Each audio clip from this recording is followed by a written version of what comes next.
성경 말씀 보시겠습니다. 오늘 은혜 받을 말씀은 고린도후서 8장입니다.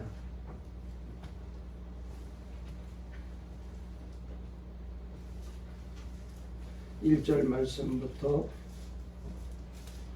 15절 말씀까지 말씀을 같이 읽도록 하겠습니다. 고린도후서 8장. 신약 성경 제가 가지고 있는 성경책으로 293페이지에 있습니다. 고린도후서 8장 1절부터 15절까지입니다. 우리 다같이 한 목소리로 말씀을 읽도록 하겠습니다. 우리 영상으로 예배드리는 분도 같이 읽을까요? 시작.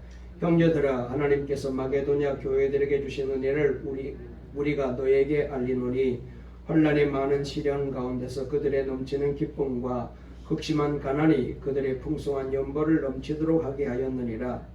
내가 증언하노니 그들이 힘대로 할 뿐 아니라 힘에 지나도록 자원하여 이 은혜와 성도 섬기는 일에 참여함에 대하여 우리에게 간절히 구하니, 우리가 바라던 것뿐 아니라 그들이 먼저 자신을 주께 드리고 또 하나님의 뜻을 따라 우리에게 주었도다. 그러므로 우리가 디도를 권하여 그가 이미 너희 가운데서 시작하였은즉 이 은혜를 그대로 성취하게 하려 하였노라.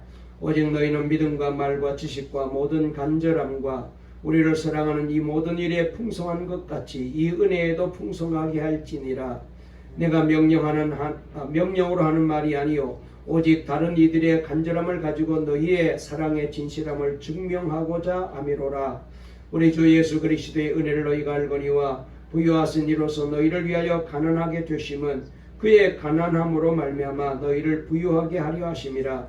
이 일에 대하여 나의 뜻을 알리노니 이 일은 너희에게 유익함이라. 너희가 1년 전에 행하기를 먼저 시작할 뿐 아니라 원하기도 하였은즉 이제는 하던 일을 성취할지니 마음에 원하던 것과 같이 완성하되 있는 대로 하라. 할 마음만 있으면 있는 대로 받을 일터이요 없는 것은 받지 아니하시리라. 이는 다른 사람들은 평안하게 하고 너희는 곤고하게 하려는 것이 아니요 균등하게 하려 함이니, 이제 너희의 넉넉한 것으로 그들의 부족한 것을 보충함은 후에 그들의 넉넉한 것으로 너희의 부족한 것을 보충하여 균등하게 하려 함이라.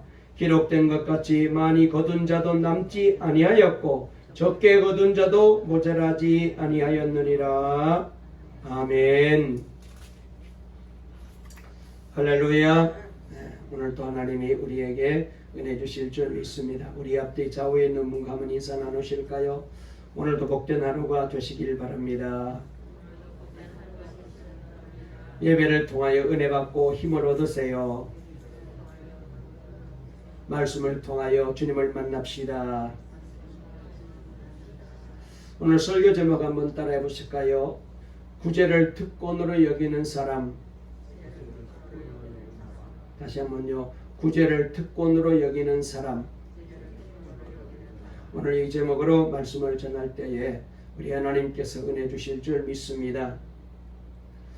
여러분, 지난 한 주간을 어떻게 사셨습니까?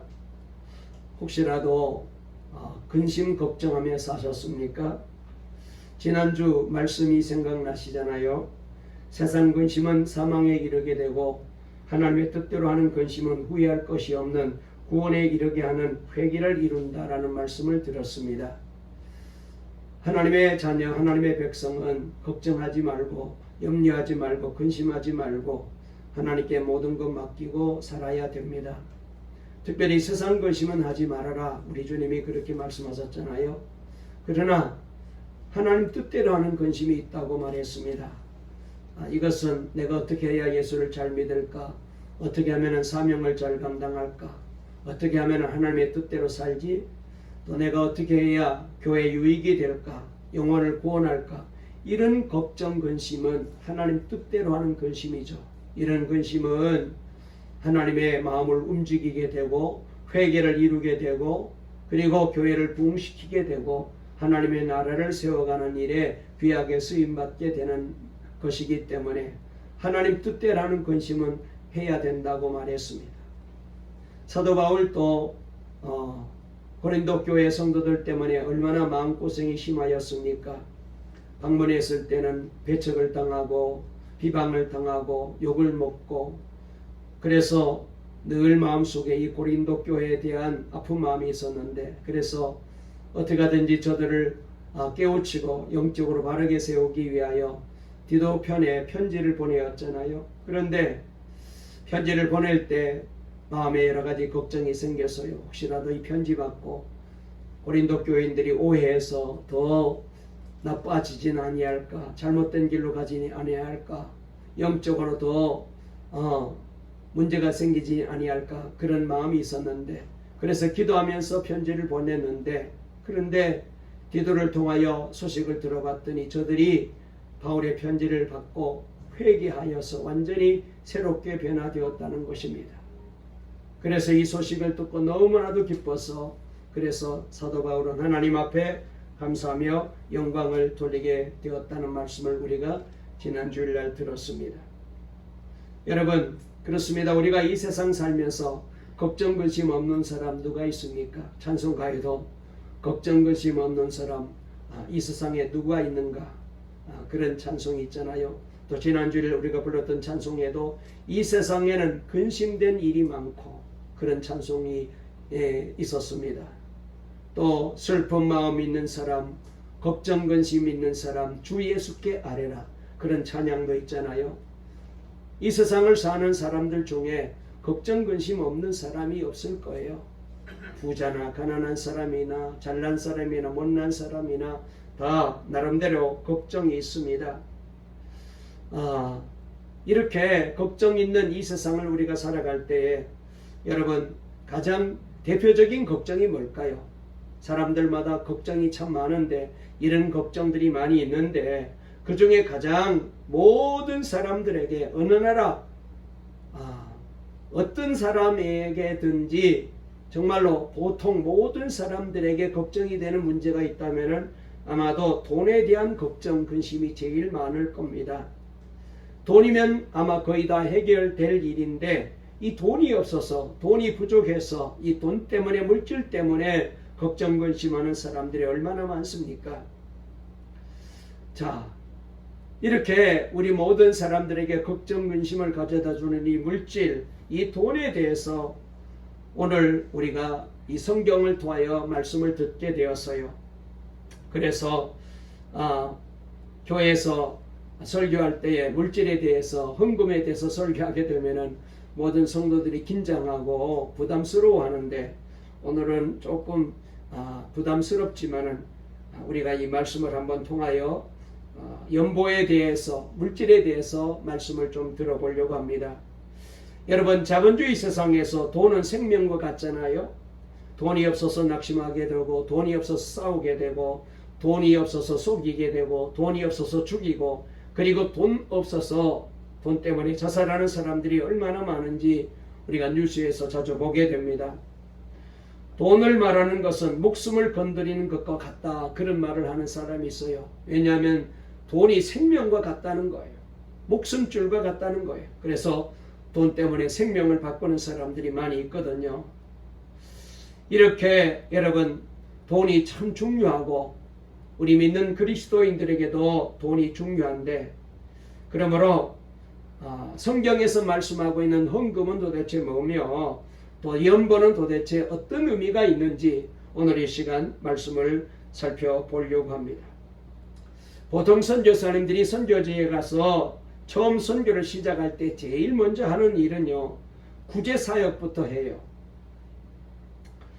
그래서 보게 되면은 옷을 걷어가서 또 옷을 이제 가져가서 나누어주는 그런 이제 일을 한다든지, 안 그러면은 또 쌀이라든지 밀가루를 사서 가난한 사람들에게 먹을 양식으로 나누어 준다든지, 또 얼마에 또 돈도 조금씩 나눠주는 그런 경우도 있습니다. 또 아이들에게는 학용품이라든지 간식거리라든지 장난감 같은 것들을 나눠주기도 합니다. 여러분, 구제는 현실적으로 가장 쉬운 선교의 한 방법이에요. 이렇게 하는 것은 이걸 계기로 인하여 원주민들과 만남이 이루어져서 선교가 시작이 되죠.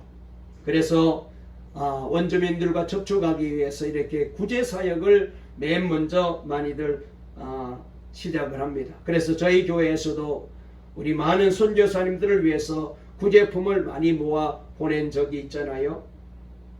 여러분, 이 구제하는 일에 대하여 성경은 교회에 나타나는 성령의 진짜 역사라고, 그러니까 교회가 구제하는 일에 이렇게 열심을 내는 것은 성령의 역사라고 말씀하고 있습니다. 물론 교회가 존재하는 것이 구제하기 위해서 세상을 돕고 세상 사람들을 구제하기 위해서 교회가 존재하는 것은 아니지만, 그래도 교회가 세상을 향해 사랑의 손길을 내밀어 구제하고 봉사하는 일은 가장 귀한 사역 중에 하나인 것입니다.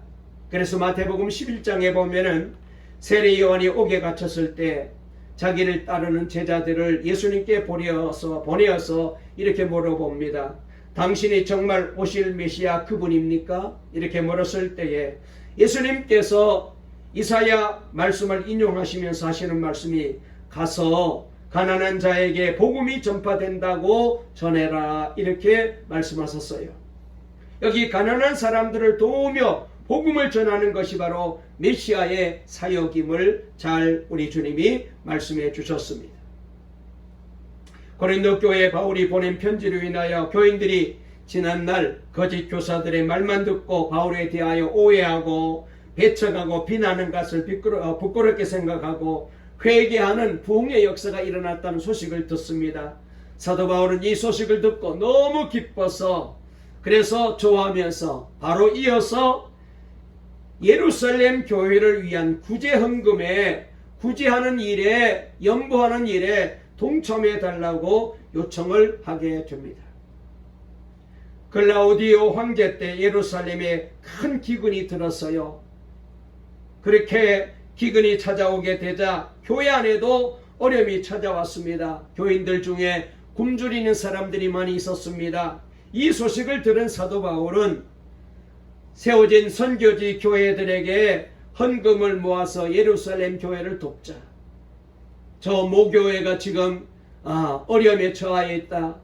성도들이 경제적으로 가난해서 끼니를 걱정하고 있고 굶주린 사람이 너무 많으니까 우리가 저 교회를 돕자라고 요청을 하게 되었는데, 바로 이 고린도 교회도 이 청을 하게 된 것을 보게 됩니다.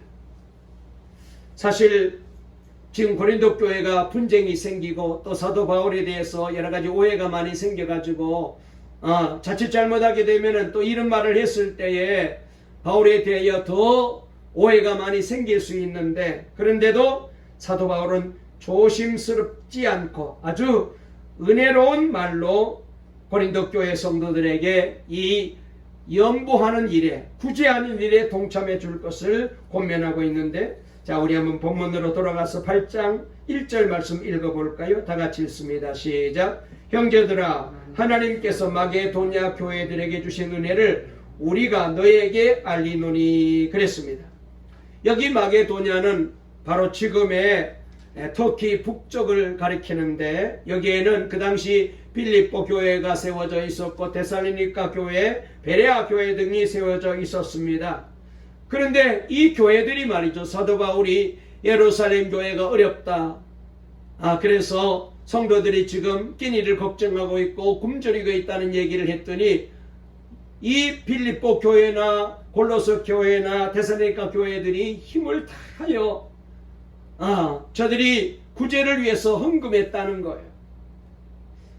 이 소식을 사도 바울은 고린도 교회에도 전합니다. 마게도냐에 있는 교회들이 저들은 어렵지만은 어려운 중에도 더 어려운 예루살렘 교회를 돕기 위해서 저렇게 헌신했는데 너희들도 이 일에 동참했으면 좋겠다라고 그렇게 권면하고 있는 것입니다. 여러분, 여기 말씀에 보면은 구제 헌금을 했다라고 말을 하면서 이것이 하나님의 은혜라는 거예요. 여기 1절에 보니까 형제들아, 하나님께서 마게도냐 교회들에게 주신 은혜를 그랬어요. 구제 헌금을 했는데 바울은 이것은 하나님의 은혜로 된 일이라고 말하고 있습니다. 여러분, 구제 헌금을 했다는 것이 무엇이 그렇게 특별한 은혜가 될까요? 마게도냐 교회들은 이제 사도 바울의 말을 듣고 구제 헌금을 했어요. 그런데 바울은 이것을 하나님의 은혜로 되었다는 거예요. 자, 한번 그 뒤에 말씀을 읽어볼까요? 2절을 읽어보시겠습니다. 저들은 어떻게 헌금했길래 사도 바울이 은혜로 되었다고 말하고 있습니까? 2절이 있습니다. 시작. 환난이 많은 시련 가운데서 그들의 넘치는 기쁨과 극심한 가난이 그들의 풍성한 연보를 넘치도록 하게 하였느니라 그랬습니다. 자, 여기 말씀해 보니까 여기 마게도냐에 있는 교회들이 넉넉하지 않았습니다. 그 교회 성도들도 가난한 사람들이 많이 있었습니다. 정말 겨우겨우 그렇게 살아가는 사람들이었는데, 그런데도 불구하고 저들은 자신들이 가난하지만 자신들이 쪼들리고 어렵지만은 그럼에도 불구하고 이 모교회인 예루살렘 교회가 어려움을 당하고 있다니까. 예루살렘 교회가 지금 가난해서 환난으로 인하여 큰 핍박을 당하고 있다니까. 끼니를 거르고 있다는 얘기를 듣자 저들은 가난한 중에도 환난 중에도 저들은 기쁜 마음으로 이 예루살렘 교회를 위해서 넘치도록 풍성하게 구제헌금에 동참했다는 것. 넉넉한 마음으로 이 예루살렘 교회를 위해서 넉넉한 사랑의 손길을 펼쳤다고 말하고 있습니다. 극심한 가난에 있으면서도 저들은 쪼들리면서도 예루살렘 교회를 위해서 손길을 펼친 거죠. 자, 3절에도 이렇게 말합니다.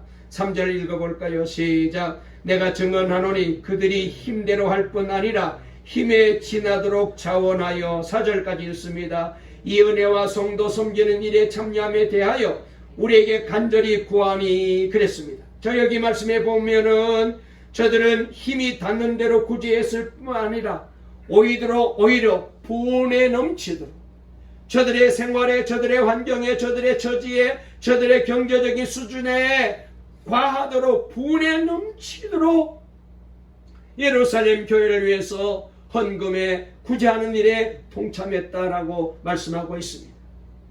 특별히 그 중에서도 4절 말씀이 놀라운 말씀입니다. 그들은 성도들을 구제하는 일을 뭐라고 표현했느냐, 어떻게 생각했느냐. 여기 중요한 단어가 하나 나오는데 그게 뭐냐면은 여기 이 은혜와 성도 섬기는 일에 참여함에 대하여 우리에게 간절히 구하니 그래서요. 여기 간절히 구하니라는 말은 옛날 성경에는 특권이라고 표현했어요.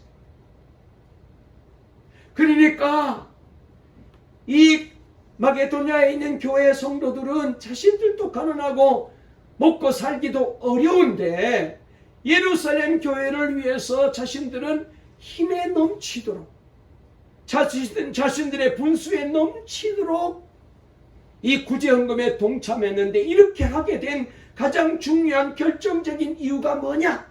구제를 저들은 특권으로 알았다. 하나님 앞에 헌금 드리는 일을, 연보 드리는 일을, 이거를 특권이라고 생각한 거예요.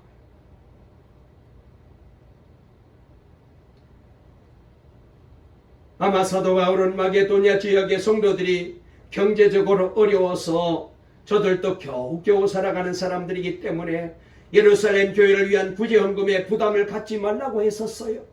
그런데 마게도냐 성도들이 사도 바울에게 이렇게 요청합니다. 우리도 구제하는 이 특권에 동참할 수 있게 해주세요. 우리도 이 예루살렘 교회를 돕는 이 귀한 특권에 참여하게 해달라고 요청했다는 것입니다. 구제가 특권이다. 이 말이 사도 바울의 마음을 아주 강하게 움직인 거예요. 여러분, 구제가 특권이란 말이 이해가 안 될 수 있어요. 특권이란 특별한 유익이 있어야 성립되는 말이 아니겠어요? 누구나 누릴 수 없는 일이라야 특권이 아닙니까? 그런데 구제가 특권이 될 수가 있을까요? 내게 있는 것을 다른 사람에게 나눠주는데 그렇게 되면 나에게는 손해가 되고 나에게는 마이너스가 되지 않습니까? 그렇기 때문에 마게도냐 사람들이 이 귀한 구제헌금에 참여한 이 일이 엄청난 은혜라고 바울은 오늘 말씀하고 있습니다. 자, 저들이 어떻게 했는지 한번 볼까요? 5절 말씀을 읽어보시겠습니다. 5절 시작. 우리가 바랐던 것뿐 아니라 그들이 먼저 자신을 주께 드리고 또 하나님의 뜻을 따라 우리에게 주었도다. 이렇게 말했어요. 자, 여기 말씀에 보게 되면 교인들은 헌금하면서 먼저 자신을 주님 앞에 내놓았대요. 자신을 먼저 하나님 앞에 드린 거예요. 그러니까 그들은 우리의 기대한 이상으로 하나님의 뜻을 따라서 먼저 자신들을 주님께 바치고 그리고 우리에게 이 귀한 헌금에 동참했다는 것. 그러니까 그들은 돈이 아닌 자신을 먼저 하나님 앞에 드렸어요. 하나님을 만나고 주님과 동행하는 사람이 아니라면 있을 수가 없는 일이죠. 여러분, 여기서 우리는 은혜란 받는 것만 은혜가 아닙니다. 우리가 보통 은혜라고 말할 때 하나님께서 받을 자격이 없는 저와 여러분들에게 예수님을 보내주셔서 죄사함 주시고 구원해 주신 것을 은혜, 받을 만한 자격이 없는 우리에게 주신 이 구원을 은혜라고 말하잖아요. 그런데 이렇게 은혜란 주는 것도 있지만은 은혜란 받을 자격이 없는 사람들에게 베푸는 것이 이 하나님의 사랑이고 은혜인데, 그런데 받는 것만 은혜가 아니라 주는 것도 은혜라. 여러분, 우리가 은혜 받았을 때 일어나는 가장 큰 변화가 헌신입니다. 성경에 헌금에 대한 말씀이 참 많이 나옵니다. 예수님의 비유의 절반 이상이 돈과 관련이 되어 있어요. 이유는 정말 하나님을 만나고 은혜를 받은 가장 분명한 증거는 헌금으로 나타나야 된다는 것.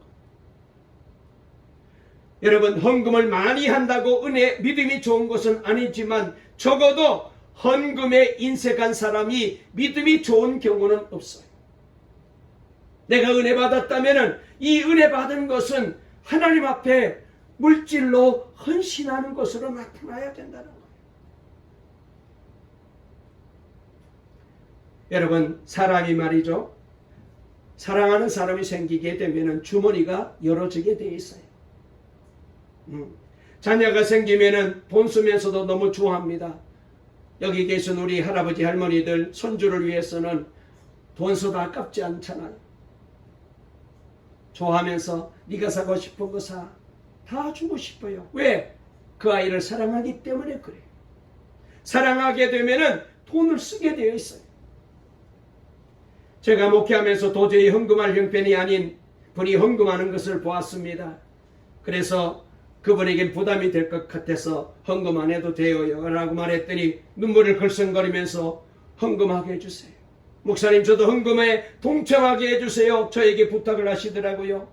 그분에게는 헌금이 특권이고 헌금이 그분에게는 은혜인 거예요. 여러분, 하나님께서 왜 은혜 받은 자에게 헌금하게 하시는 것일까요? 사실 하나님이 재물이 필요해서 우리에게 헌금하라고 요구하실까요? 아닙니다. 여러분, 세상 만물을 다 지으시고 모든 것의 주인 되신 하나님이신데 왜 하나님께서 우리에게 헌금하라고 하시겠어요? 하나님은 가난해서 돈이 없어서가 아닙니다. 그러면 왜 하나님께 감사를, 하나님께 은혜 받고 복 받은 것을 헌금으로 드리라고 하실까요? 사도 바울은 그것을 가리켜서 하나님이 우리를 부유하게 만드시기 위해서 그렇게 합니다. 우리가 주를 위해서 은혜 받은 대로 내가 물질로 하나님 앞에 헌신하게 되면은 하나님이 그 헌신을 받으시고 그에게 더 풍성한 은혜를 주시기 때문에 너희로 하여금 부유하게 하기 위해서다. 여러분, 그러므로 주를 위해서 헌신하는 일에는 반드시 하나님의 복이 따라옵니다.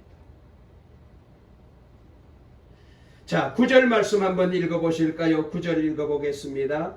시작. 우리 주 예수 그리스도의 은혜를 너희가 알거니와 부유하신 이로써 너희를 위하여 가난하게 되심은 그의 가난함으로 말미암아 너희를 부유하게 하려 하심이라. 아멘. 예수님께서는 우리를 부유하게 하시려고 이 땅에 오셔서 친히 가난하게 사셨습니다. 그 공로로 예수 믿는 저와 여러분들은 부유하게 살아갈 수가 있게 된 거예요. 하늘 보좌를 버리시고 죄인들의 종이 되셨고 십자가에 죽으셨습니다. 그런데 이처럼 우리로 부유하게 만드신 것은 우리로 하여금 많은 사람을 부유하게 만드시고 부유하게 하기 위해서 그렇게 하셨다는 거예요. 사실 말이죠. 오늘 여기 말씀에 잘 나와 있는데 11절 말씀 한번 읽어볼까요? 10절 말씀 한번 읽어볼까요? 10절 11절 2절 말씀 읽어보겠습니다. 시작. 이 일에 관하여 나의 뜻을 알리노니 이 일은 너에게 유익함이라. 너희가 1년 전에 행하기를 먼저 시작할 뿐 아니라 원하기도 하였은즉 이제는 하던 일을 성취할지니 마음에 원하던 것과 같이 완성하되 있는 대로 하라. 아멘. 저절을 보세요. 여기 말씀에 보면 사도 바울이 이 고린도 교회 성도들에게 이렇게 말합니다. 여기 말씀에 잘 나와 있는데 사실 고린도 교회가 은혜가 충만했을 때 예루살렘 교회를 돕기로 헌금을 약속했어요. 작정했어요.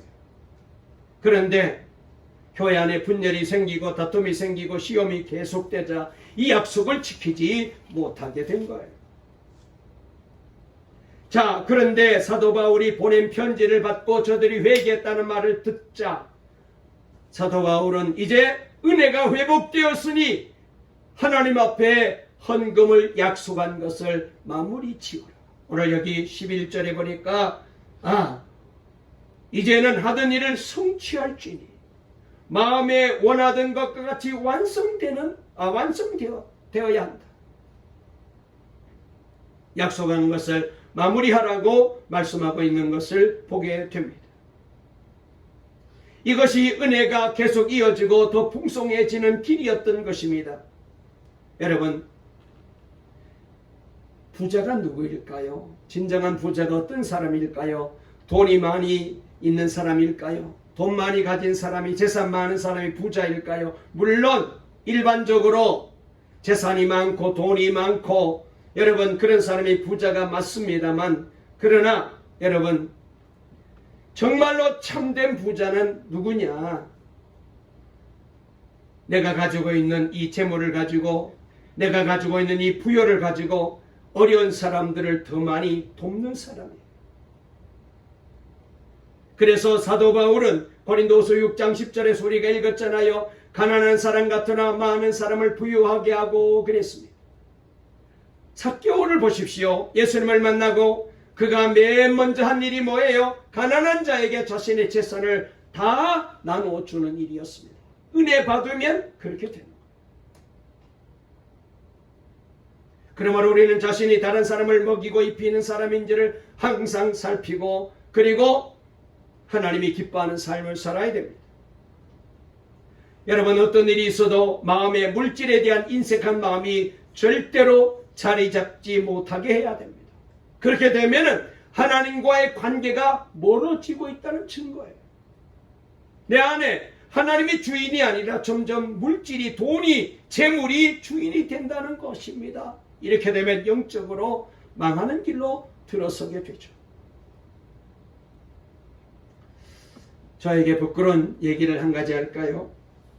제가 지금도 젊지만 젊었을 때에 어떤 이제 목사님들과 함께 모임에 참석해서 거기서 모임을 갖게 되었어요. 그런데 그 교회가 아주 작은 교회였고 어려운 교회였습니다.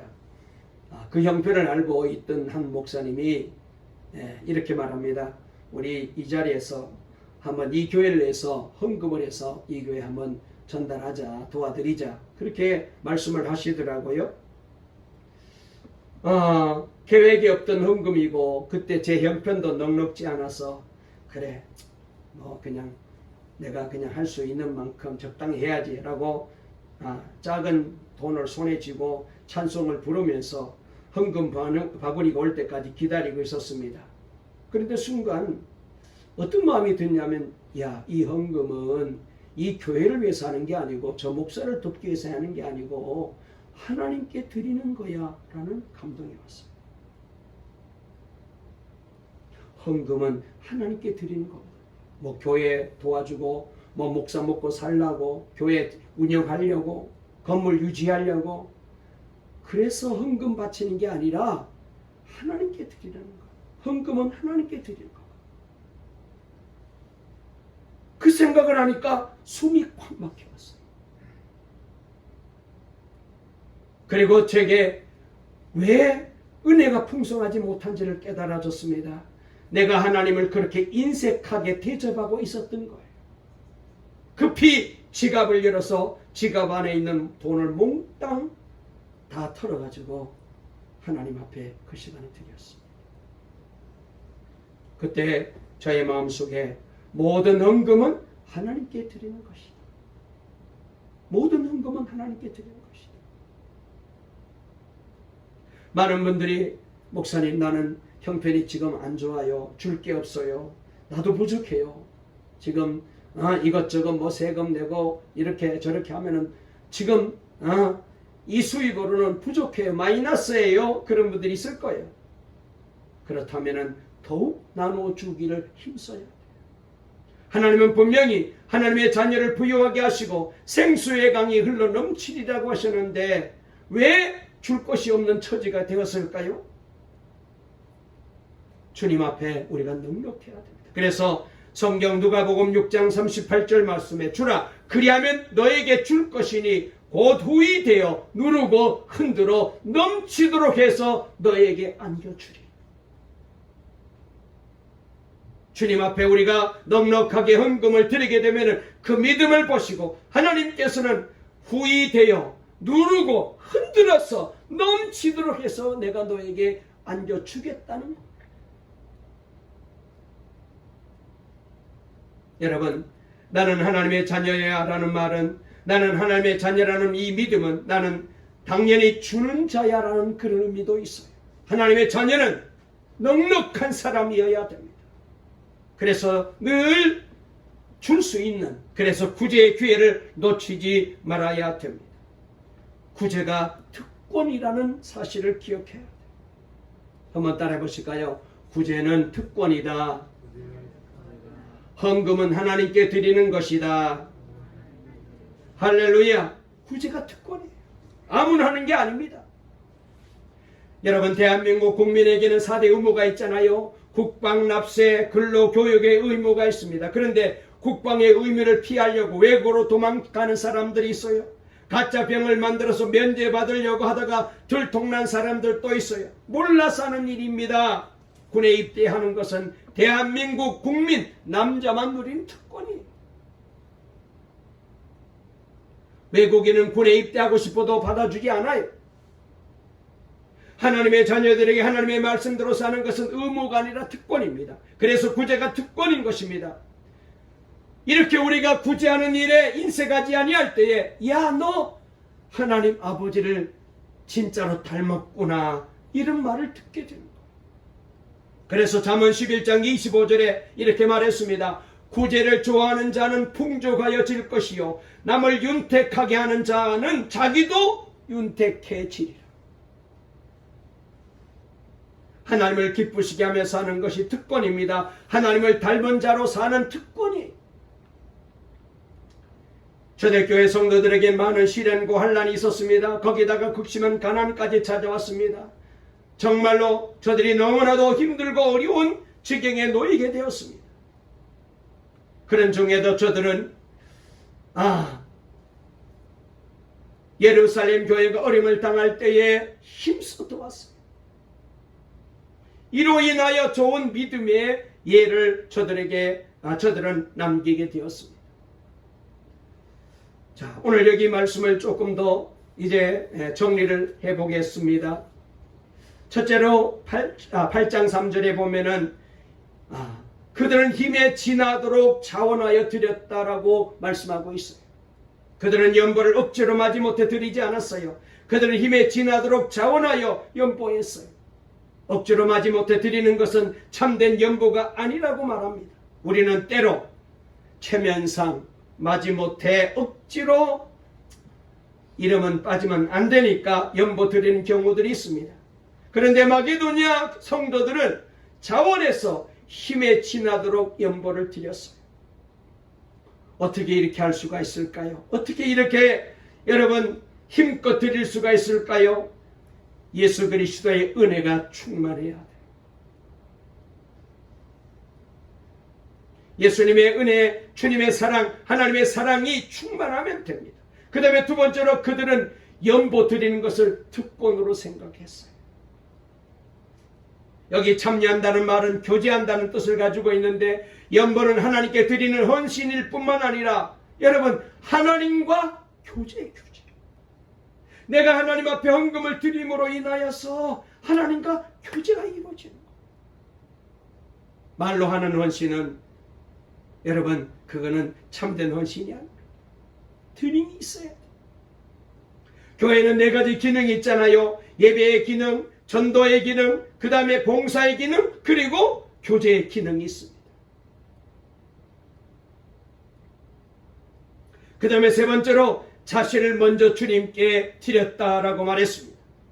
예루살렘 교회 성도를 단순하게 동정심으로 도운 곳이 아닙니다. 그들은 먼저 자신을 주님께 드렸습니다. 주님께서 우리에게 정말 원하시는 것은 물질이 아니라 마음이라는 것을 잘 알고 저들은 먼저 마음을 드리면서 물질도 드린 거예요.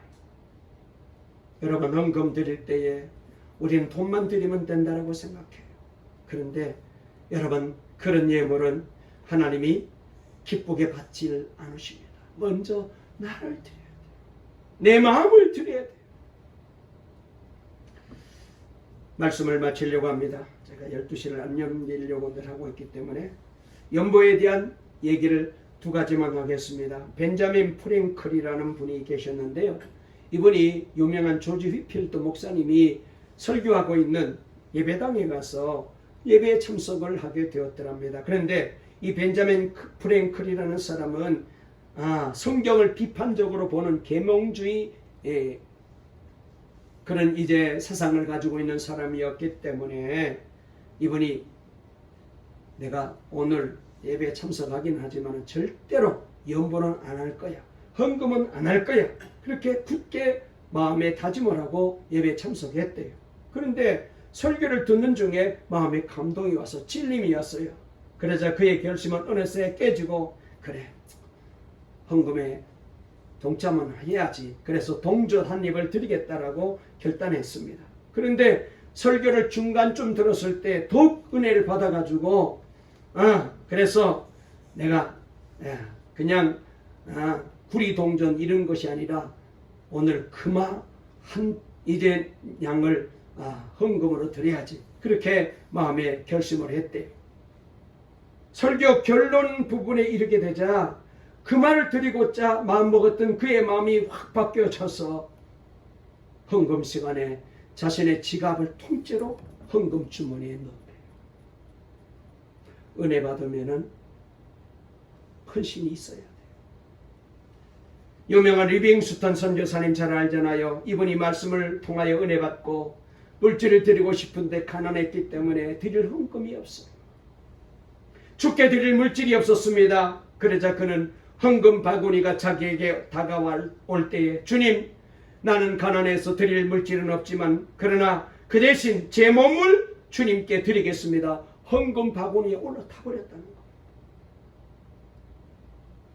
결국 그는 아프리카 선교사로 가서 자신의 전 생애를 주님께 드리는 위대한 선교사가 되었습니다.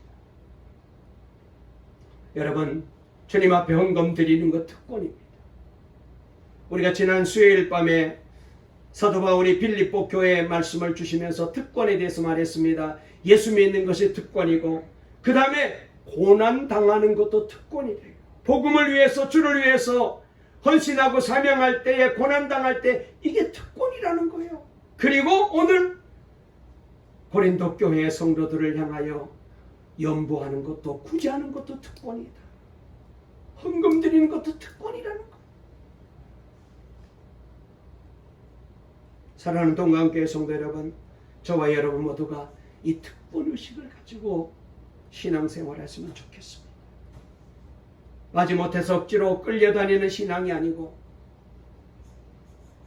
여전히 내가 주인 노릇하는 그런 신앙이 아니고 정말로 내 마음을 드리면서 주께서 원하시면 기쁜 마음으로 헌금에도 동참하고 구제에도 동참하고 그리고 선교에도 동참하고 11조도 감사도 넉넉하게 드릴 수 있는 그런 믿음, 그런 믿음의 사람이 되셔서 하나님이 이렇게 드리는 자들에게 넉넉하게 더 풍성하게 복 주시고 은혜 주실 때 이 복을 우리 교회 모두가 받아 누리며 살아가는 그런 복 있는 성도, 복 있는 우리 동강교회가 되어지기를 간절히 주의 이름으로 축원합니다. 축원합니다. 살아계신 하나님 아버지, 은혜와 사랑을 감사합니다. 오늘도 좋은 날, 복된 날 허락해 주시고 우리를 사랑해 주셔서 주님 앞에 나와 예배할 수 있도록 복 주시니 감사합니다.